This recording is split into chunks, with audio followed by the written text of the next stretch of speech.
efectivamente. Bueno, estamos acá con Andrés Cisneros. Andrés, gracias por venir. César Mayoral.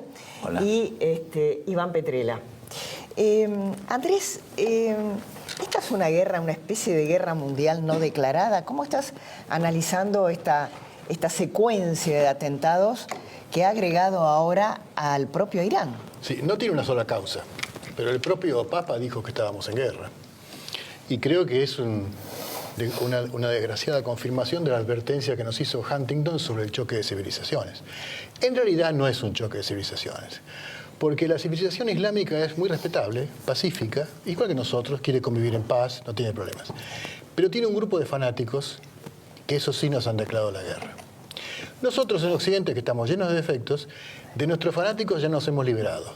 El nazismo, el fascismo, el estalinismo desaparecieron. Ellos todavía no han eliminado sus fanáticos. Están en falta con ellos mismos y con el mundo. Y si ellos no eliminan a sus fanáticos, nosotros no podemos hacerlo. No se puede eliminar a los fanáticos de una cultura desde otra cultura. Tiene que ser la propia cultura. Y no lo hacen. Fíjense ustedes. Yo hago un ejercicio hace más de 2 años. Hay un atentado. Abro los diarios. No hay una sola condena de una autoridad islámica. 0.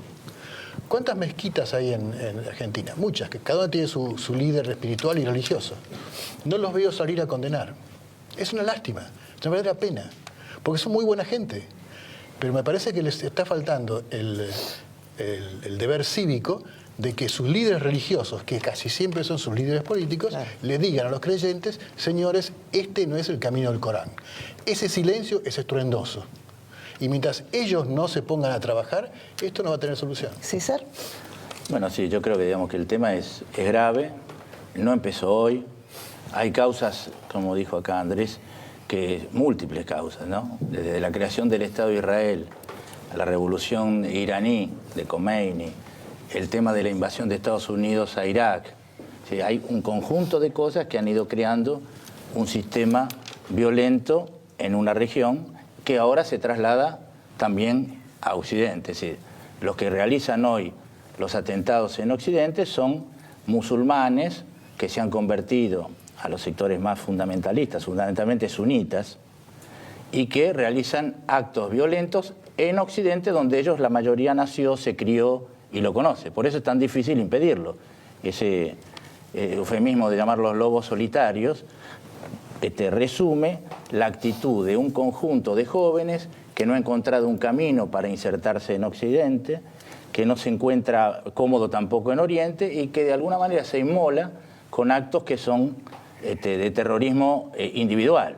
Yo creo que, digamos, lo que es cierto, me parece a mí, es que ese terrorismo no pone en cuestión las bases de Occidente, porque ir con un martillo a Notre Dame a pegarle a un policía o ir con un auto a atacar a 10 personas que están arriba de un puente, digamos, es un hecho muy feo, que hace daño desde el punto de vista turístico, que hace daño desde el punto de vista de las sociedades de un mundo mejor, pero en ningún momento eso va a poner en peligro a las sociedades democráticas occidentales. Claro, usted dice, es una muestra más de debilidad.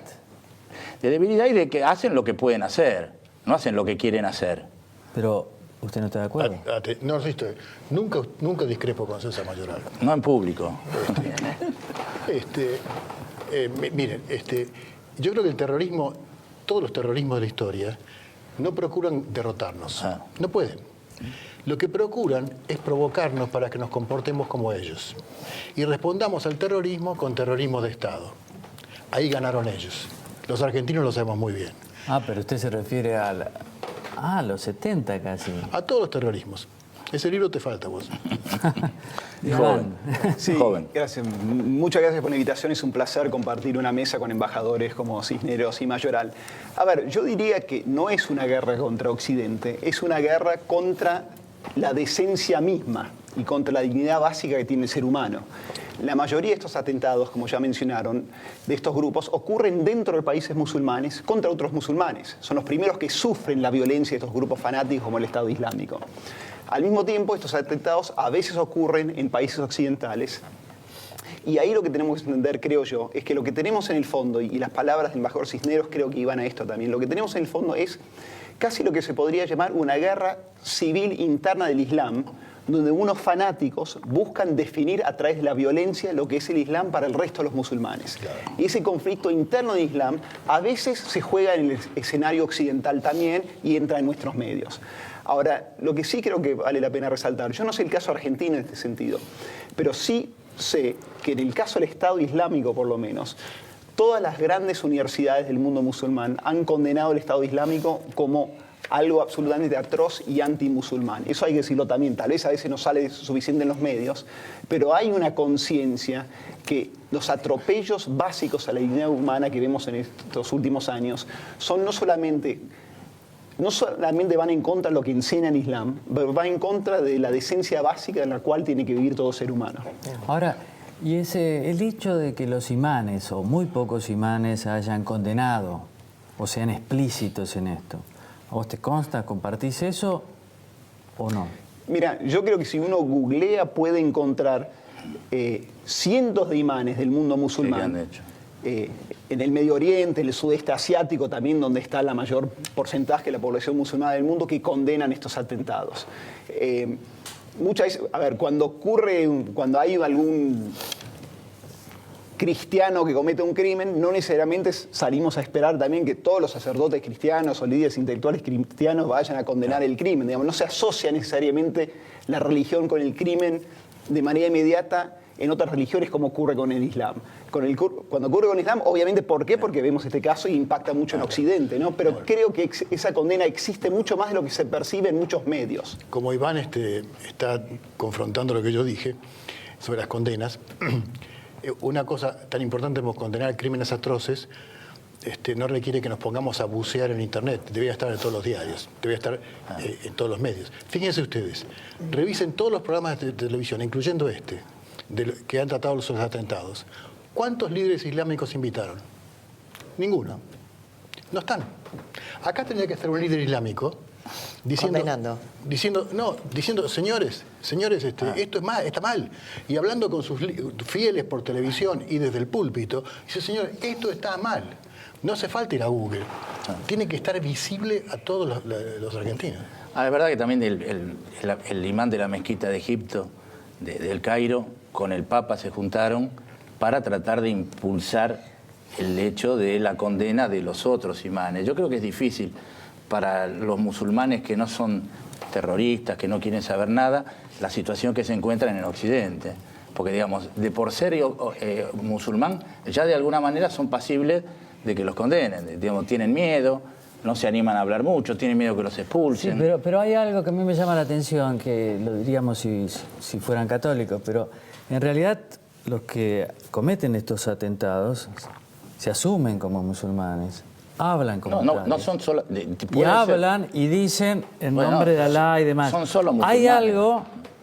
son solo musulmanes, pero no hay ninguna que perteneciente a ninguna otra religión que no sea sunita musulmana. Pero por eso, como ellos lo dicen, sería bueno que la autoridad religiosa diría esto no tiene nada que ver con nosotros. Pero es distinta la estructura que tiene la Iglesia Católica, que tiene los sunitas, que tienen los chiitas. Los chiitas tienen una estructura... los chiitas tienen una estructura más parecida a la Iglesia Católica. Claro, los sunitas no. No, pero a nivel Estado tampoco hay condena. Fíjese, está el tema Qatar ahora. Pero el problema es que si condenan muchas veces, los dirigentes tienen miedo que los maten. Bueno. Es lo que le pasó a Sadat. Cuando quiso firmar la paz con Estados Unidos, lo mataron. Arafat... Bueno, la responsabilidad supone ciertos riesgos, ¿no? Es difícil, ¿no? Es difícil de ser dirigente de un país musulmán, es difícil la existencia pacífica del Estado de Israel con sus vecinos, es difícil la actitud que tomó Estados Unidos en Irak, es difícil lo que está haciendo Rusia en Siria. Es decir, hay muchas potencias que están mezcladas en el tema No es una cosa solo de musulmanes con cristianos.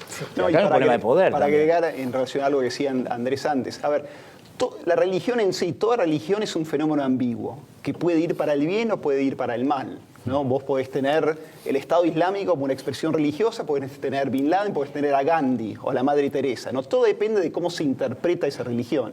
Y lo que sí es cierto es que en algunas partes del mundo musulmán todavía se toman los textos sagrados, el Corán en este caso, de manera muy literal. Y el Corán es un texto muy antiguo que tomado en el siglo XXI tiene cosas atroces. De la misma manera que uno se toma la Biblia Biblia hoy. el Antiguo Si uno lo Testamento. toma de manera El literal, Antiguo Testamento. incluso el Nuevo Testamento, Menos, Jesús ¿no? dice en el Nuevo Testamento viene a traer no la paz, sino la espada, separar padres de madres, la familia, Traer etcétera, el amor, etcétera. ¿no? A ver, son textos que en el siglo XXI son muy complicados para tomarlos de manera literal. Sí, nosotros ya lo vivimos en Occidente hace 1000 años. Protestantes y católicos se mataban como chiitas y sunitas. La guerra de los 30 años. La guerra de los 30 años. Los hugonotes, toda la historia. Así que la conocemos bien porque es parte de toda cultura. En cuanto al hecho de la comparación con un crimen cometido por un cristiano, que es distinto. Porque si el cristiano invoca razones religiosas, entonces sí las autoridades cristianas van a salir a condenarlo. El problema es que las autoridades, estos crímenes se cometen en nombre de una religión y los líderes de esa religión guardan un vergonzoso silencio. Es que la verdad, Andrés, en este caso estoy... A ver, yo no sé cómo deciden a quién invitan a los programas de televisión en la Argentina, etcétera, etcétera. Pero como bien dice el embajador Mayoral, digamos, los principales líderes de las principales universidades musulmanas han condenado el Estado Islámico una y otra vez, y la verdad que tampoco es que tienen que...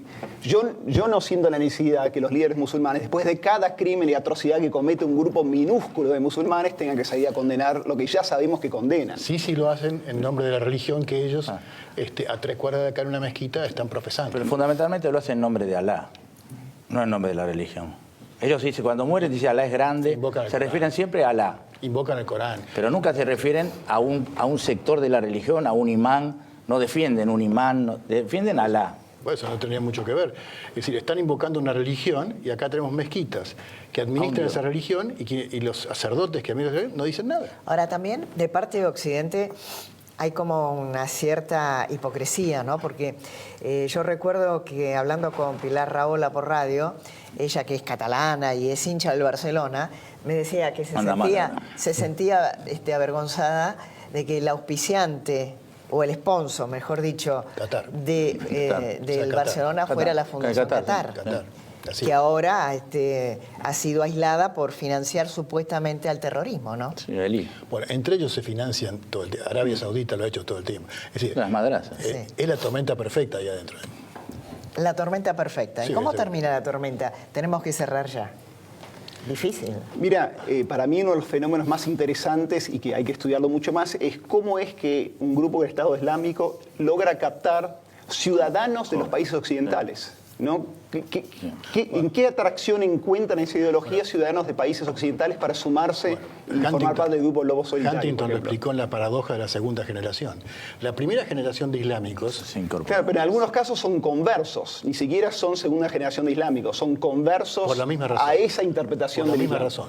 La primera generación de islámicos se adaptó bien.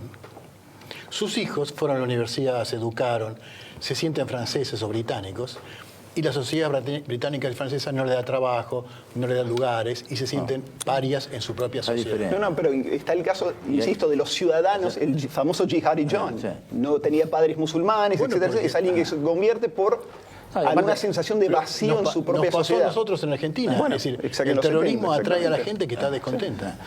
Aparte le digo, perdón. Ya cerramos acá. Sí, digamos, hay diferentes propuestas. Una cosa son los franceses que querían hacer que fueran franceses los musulmanes. Otra cosa son los sajones que no les importa que sean sajones. Es otra manera. Las dos parece que fracasan, pero la francesa fracasó mucho más. A los tres, muchísimas gracias. Y vamos a tener en el próximo bloque la posibilidad de tener a 2 fiscales que realmente tuvieron una actuación notable en un caso que ha conmovido a la opinión pública, que es el caso de Farré, y además el abogado de la familia Schäfer para hablar sobre una condena ejemplar.